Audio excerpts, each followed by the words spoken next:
Assalamualaikum warahmatullahi wabarakatuh. Pada kesempatan kali ini saya akan menjelaskan salah satu materi dari mata kuliah Matematika Discrete, yaitu Induksi Matematik. Nah, induksi matematika atau induksi matematik merupakan sebuah metode baku di dalam matematik yang bertujuan untuk membuktikan suatu pernyataan perihal bilangan bulat. Jadi di dalam matematik itu ada sebuah proposisi yang mana proposisi merupakan sebuah kalimat deklaratif bernilai benar atau salah, true atau false. Yang mana di dalam proposisi tersebut ada sebuah pernyataan ya, sebuah pernyataan perihal bilangan bulat. Jadi bukan hanya sebuah kalimat saja, tapi maksudnya ada unsur bilangan bulat atau integer. Contoh proposisinya adalah sebagai berikut. Pn merupakan jumlah bilangan bulat positif dari 1 sampai n adalah n dikali n plus 1 per 2. Nah, buktikan pernyataan Pn ini adalah benar. Untuk membuktikan sebuah proposisi yang mengandung bilangan bulat seperti ini, maka kita menggunakan sebuah metode yaitu induksi matematik. Kita tinjau beberapa contoh lainnya, yang mana di bawah ini adalah contoh proposisi-proposisi yang mengandung bilangan bulat. Yang pertama, setiap bilangan bulat positif n dikali n besar dari sama dengan 2 dapat dinyatakan sebagai perkalian dari satu atau lebih bilangan prima. Yang kedua, untuk semua n besar dari sama dengan 1, n pangkat 3 ditambah 2 kali n adalah kelipatan 3. Untuk membayar biaya pos sebesar n sen dolar, n besar dari sama dengan 8 selalu dapat digunakan hanya perangko 3 sen dan 5 sen dolar. Kemudian di dalam sebuah pesta, setiap tamu berjabat tangan dengan tamu lainnya hanya sekali. Jika ada n orang tamu, maka jumlah jabat tangan yang terjadi adalah sebanyak n dikali n plus 1 per 2. Yang kelima, banyaknya himpunan bagian yang dapat dibentuk dari sebuah himpunan yang beranggotakan n elemen adalah 2 pangkat n. Nah, kesemua ini adalah bentuk proposisi yang mana di dalam proposisinya mengandung bilangan bulat.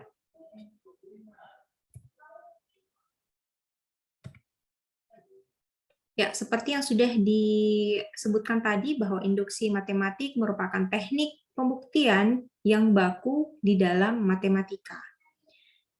Dengan menggunakan induksi matematik, kita dapat mengurangi langkah-langkah pembuktian bahwa semua bilangan bulat termasuk ke dalam suatu himpunan kebenaran dengan hanya sejumlah langkah terbatas. Jadi, kalau misalnya kita bayangkan saja, dengan tidak menggunakan induksi matematik untuk membuktikan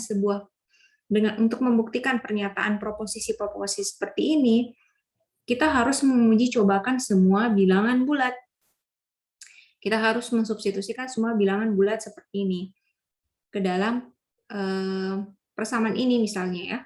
Tapi dengan menggunakan induksi matematik, kita dapat mengurangi langkah-langkah pembuktian untuk menggunakan semua bilangan bulat ke dalam suatu himpunan kebenaran. Jadi dengan induksi matematik kita hanya perlu langkah terbatas saja untuk membuktikan pernyataan-pernyataan tadi. Kita lihat prinsip dari induksi sederhana. Misalkan Pn adalah pernyataan perihal bilangan bulat positif, kita ingin membuktikan bahwa Pn benar untuk semua bilangan bulat positif n. Hai Mama.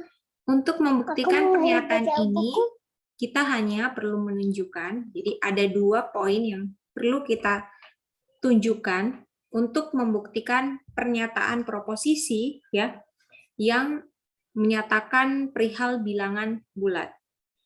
Langkah pertama, kita harus membuktikan bahwa P1 itu benar.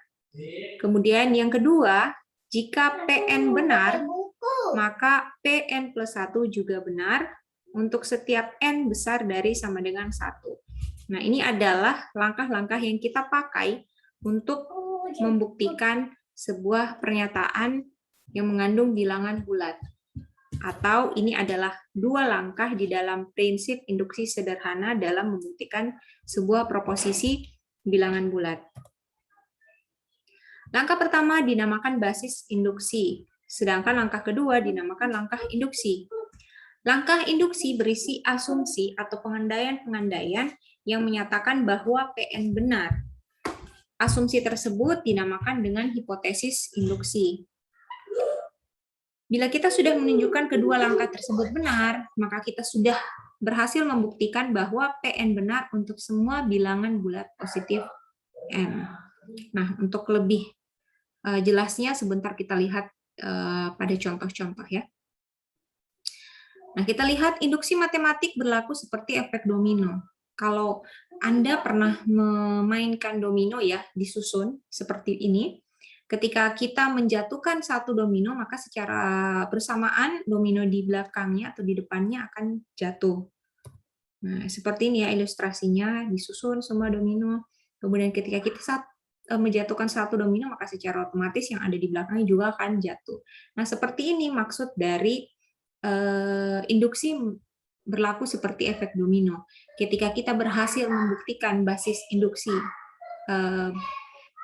berhasil membuktikan basis ya induksinya benar, kemudian hipotesis induksinya benar, maka kita sudah menunjukkan bahwa sebuah pernyataan proposisi mengandung bilangan bulat itu benar. Contoh pertama adalah seperti berikut. Gunakan induksi matematik untuk membuktikan bahwa jumlah N buah bilangan ganjil positif pertama adalah N kuadrat. Oke, jadi kita pahami baik-baik dulu pernyataannya.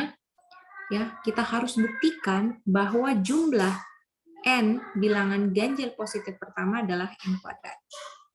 Jadi yang langkah pertama yang harus kita lakukan adalah basis induksi, yaitu dengan memisalkan ya untuk N sama dengan 1.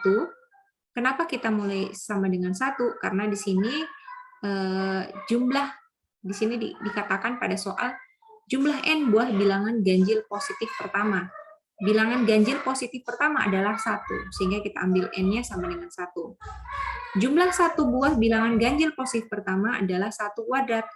Nah, 1 kuadrat N sama dengan 1 ini kita substitusikan ke N kuadrat. Sehingga 1 kuadrat sama dengan 1. Ini benar karena jumlah 1 buah bilangan ganjil positif pertama adalah 1. Basis induksi kita sudah bisa buktikan bahwa benar bahwa jumlah 1 buah bilangan ganjil positif pertama adalah 1. Kemudian kita lanjutkan ke langkah induksi dengan mengandaikan bahwa PN benar, yaitu pernyataan. Jadi kalau misalnya kita menjumlahkan bilangan ganjil positif dari pertama 1, tambah 3, tambah 5, tambah seterusnya, tambah 2 kali N kurangi 1 sama dengan N kuadrat. Adalah benar yang merupakan hipotesis induksi. Catatlah bahwa bilangan ganjil positif ke N adalah 2N kurang 1. Kita harus memperlihatkan bahwa PN plus 1 juga benar, yaitu dengan cara seperti berikut, 1 tambah 3 tambah 5 tambah dan seterusnya tambah 2N kurang 1 ditambah, kita tambah lagi. 2N plus 1 sama dengan N tambah 1 kuadrat.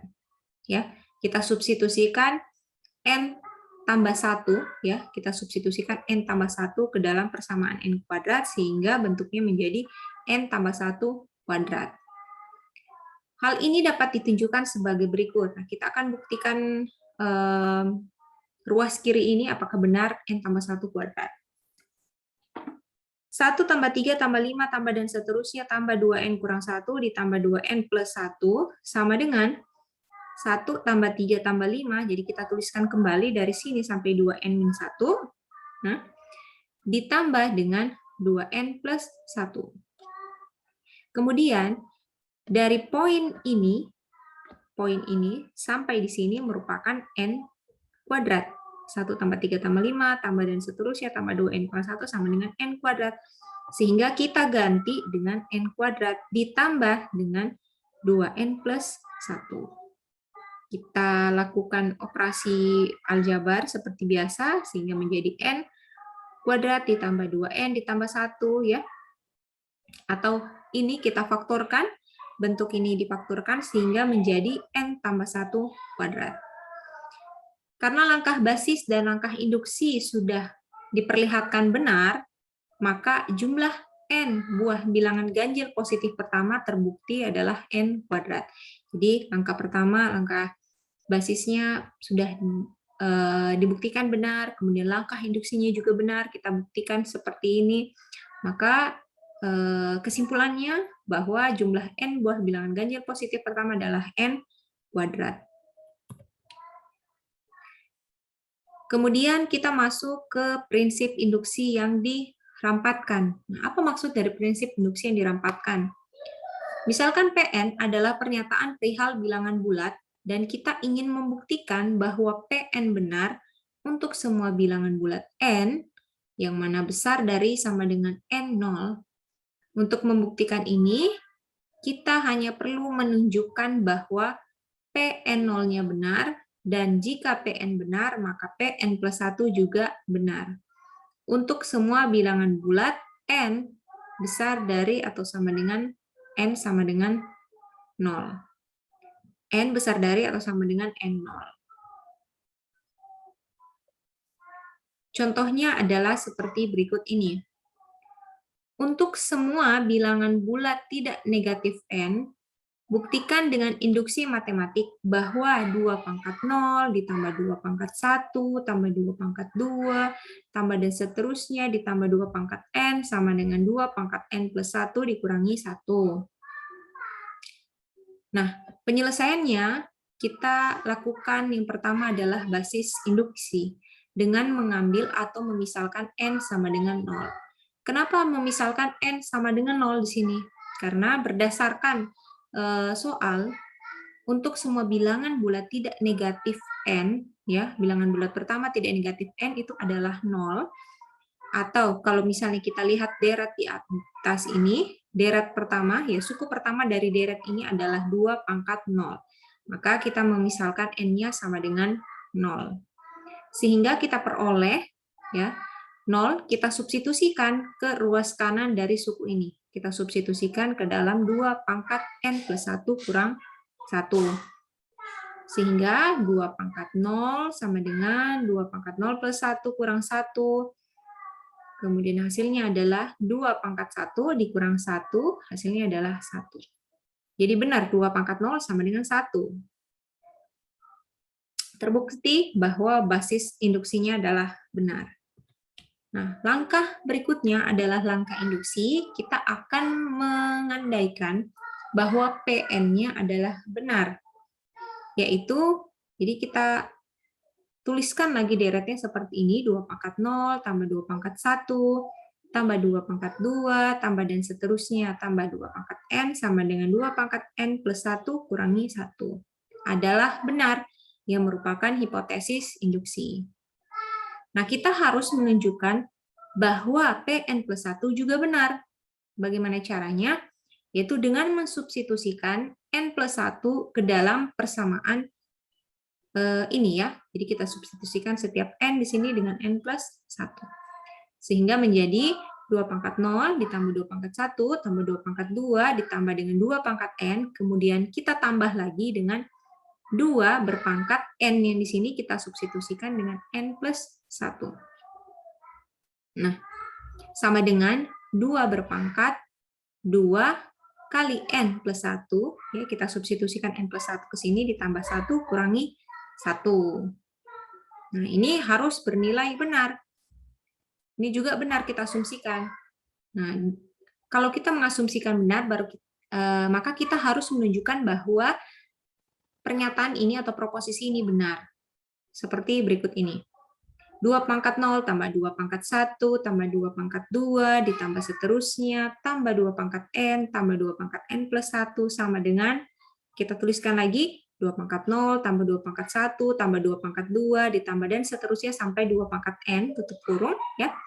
Ditambah 2 pangkat n plus 1, ini.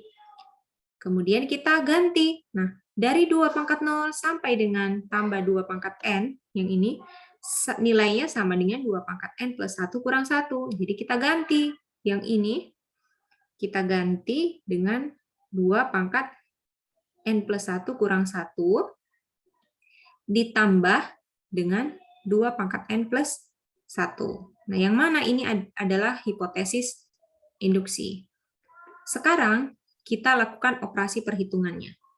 Nah, kita gabungkan yang pangkatnya sama dan bilangan pokoknya sama. Di sini, bilangan pokoknya 2, yang sama pangkatnya adalah ini, sama-sama 2 pangkat n plus 1.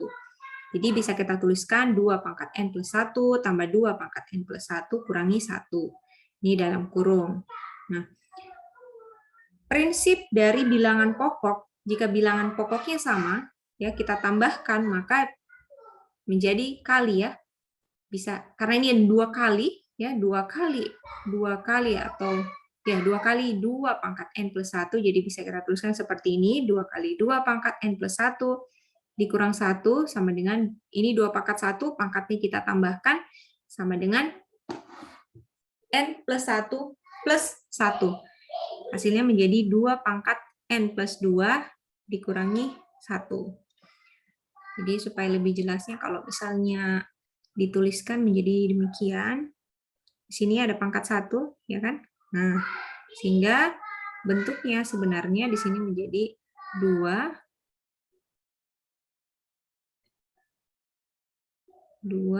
pangkat n, ya,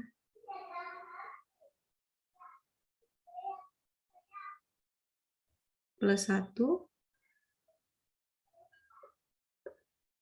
ditambah dengan 1. Ini adalah hasilnya, 2 pangkat n plus 2 kurang 1. Atau kita faktorkan lagi seperti ini, ya, sama seperti ini. 2 pangkat n plus 1 tambah 1 dikurang 1.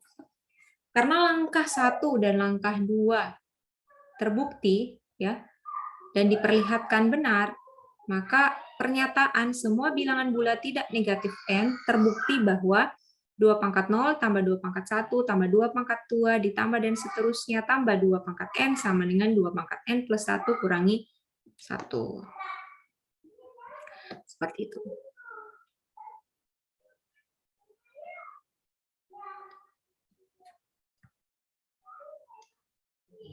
Nah, contoh berikutnya. Untuk setiap n besar dari atau sama dengan 3, jumlah sudut dalam sebuah poligon dengan n sisi adalah 180 dikali n kurang 2 derajat. Buktikan pernyataan ini dengan induksi matematik.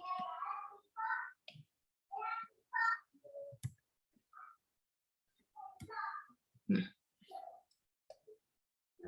yang pertama, kita lakukan adalah menunjukkan basis induksinya benar.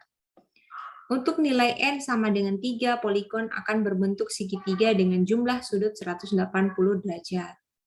Jumlah sisi sebanyak 3, sehingga, jadi kalau kita substitusikan n sama dengan 3 ke dalam persamaan 180 dikali n kurang 2, ya, menjadi 180 kali 3 kurang 2 sama dengan 180 derajat.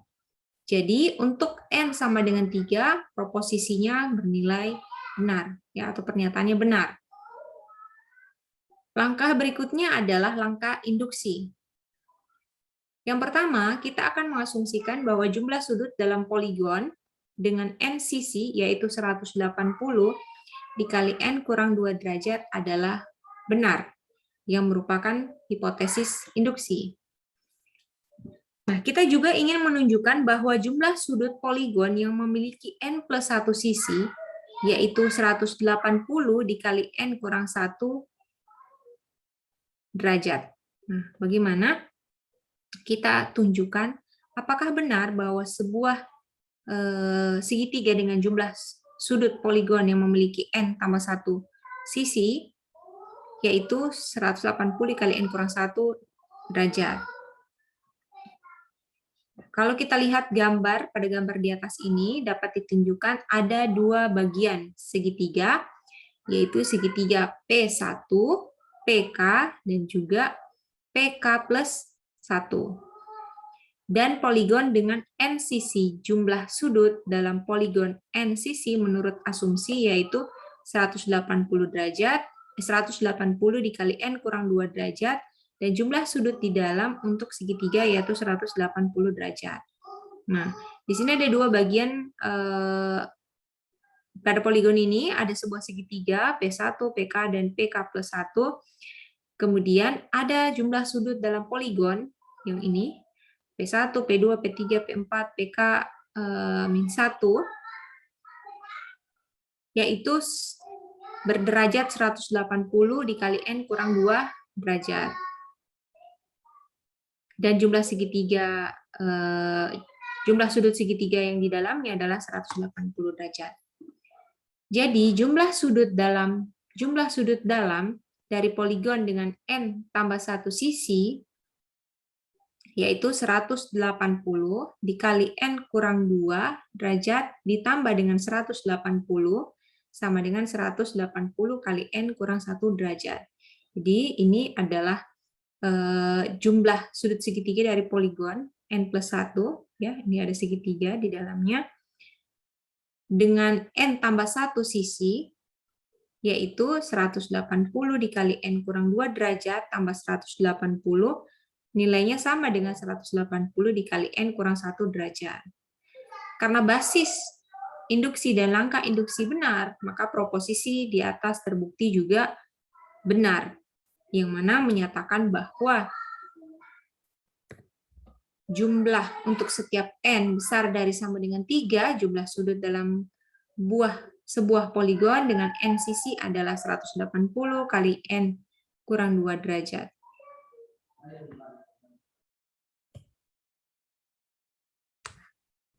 Kita lihat lagi contoh berikutnya ya, contoh 5. Buktikan sebuah pernyataan untuk membayar biaya pos sebesar N sen, yang mana N-nya besar dari atau sama dengan 8, selalu dapat menggunakan perangko 3 sen dan perangko 5 sen benar. Jadi, kita disuruh membuktikan untuk membayar biaya pos yang mana sebesar N sen, kalau N sen-nya besar dari atau sama dengan 8, kita hanya bisa menggunakan perangko 3 sen dan juga perangko 5 sen. Oke, penyelesaian pertama adalah basis induksi. Basis induksi untuk membayar biaya pos 8 sen, karena tadi di sini di awal soalnya dikatakan N-nya besar dari atau sama dengan 8, berarti kita mulai N-nya sama dengan 8. Untuk membayar biaya pos 8 sen, dapat digunakan satu buah perangko 3 sen, dan satu buah perangko 5 sen saja. Ini jelas benar ya. Kalau ada biaya pos sebanyak 8 sen, kita pakai 3 buah perangko 3 sen, satu buah perangko 3 sen, dan satu buah perangko 5 sen, totalnya menjadi 8 sen. Jadi benar, terbukti bahwa untuk membayar biaya pos 8 sen, pernyataan ini benar atau basis induksinya benar. Kemudian kita masuk ke langkah induksi. Nah, pada langkah induksi, kita akan mengandaikan PN-nya benar, yaitu untuk membayar biaya pos sebanyak N, sebesar N, yang mana N besar dari atau sama dengan 8 sen, dapat digunakan perangko 3 sen dan 5 sen. Ini adalah hipotesis induksi. Nah, kita harus menunjukkan bahwa PN plus 1 juga benar.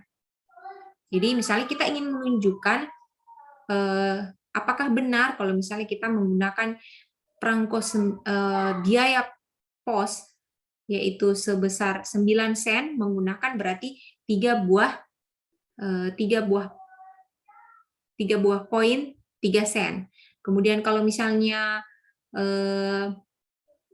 biaya posnya adalah 10 sen, berarti kita menggunakan perangko 5 sen sebanyak 2. Ya kan, karena 5 tambah 5 sama dengan 10. Jadi kalau misalnya biayanya adalah sebesar 11 sen gitu ya, biaya posnya sebesar 11 sen. Berarti yang kita pakai perangko berapa tuh? Berarti yang bisa kita pakai adalah perangko 3 buah. 3 buah 3 sen, 3 buah uang 3 sen, ya. Kemudian dan kalau 11 sen berarti kita menggunakan berarti 1 buah 5 sen dan juga 2 buah 3 sen. Seperti itu. 1 buah 5 sen ditambah dengan 2 buah 3 sen, totalnya adalah 11 sen, dan seterusnya. Nah, kita ingin membuktikan apakah benar dengan menggunakan langkah induksi tadi. Kita harus menunjukkan bahwa Pn plus 1 juga benar, yaitu untuk membayar biaya pos sebesar N plus 1 sen juga dapat menggunakan perangko 3 sen dan perangko 5 sen. Ada 2 kemungkinan yang perlu kita periksa, adalah seperti berikut ini. Jadi diingat-ingat ya, kalau misalnya kita mau membayar biaya pos, hanya boleh menggunakan 3 sen dan juga 5 sen. Ada 2 kemungkinan yang kita periksa. Kemungkinan pertama, misalkan kita membayar biaya pos nilai N sen dengan sedikitnya 1 perangko 5 sen, dengan mengganti 1 buah perangko 5 sen dengan 2 buah perangko 3 sen, akan diperoleh susunan perangko senilai N plus 1 sen. Nah, ini kemungkinan pertama. Kalau misalnya uang 5 sen, kita ganti dengan 2 buah perangko 3 sen, kan jadinya 6 sen. Sehingga akan kita peroleh susunan perangko senilai N plus 1 sen. Kemudian kemungkinan kedua, jika tidak ada perangko 5 sen yang digunakan, biaya pos senilai N sen menggunakan perangko 3 sen semua. Karena N besar dari sama dengan 8, setidaknya harus digunakan 3 buah perangko 3 sen. Dengan mengganti 3 buah perangko 3 sen, ya, dengan 2 buah perangko 5 sen, akan dihasilkan nilai perangko N plus 1 sen. Seperti itu ya. Jadi kalau misalnya kita tidak ada perangko 5 sen yang digunakan, jadi kita hanya bisa menggunakan perangko 3 sen semua. Ya. Kalau misalnya kita mengganti 3 buah perangko 3 sen dengan 2 buah perangko 5 sen, totalnya jadi 10 sen, maka dihasilkan nilai perangko menjadi N plus 1 sen.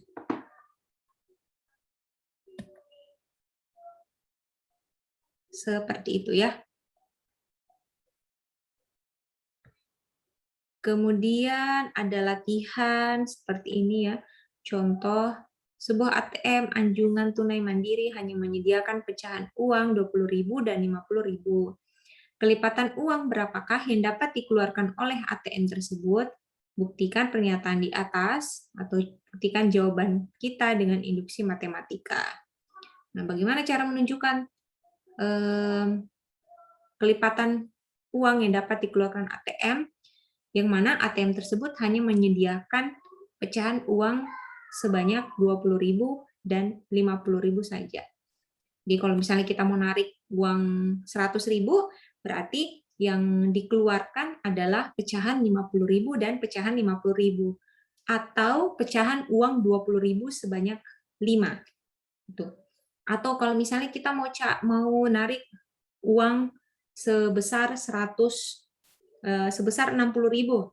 60.000 berarti yang ATM hanya bisa mengeluarkan uang pecahan 20.000 sebanyak 3 buah.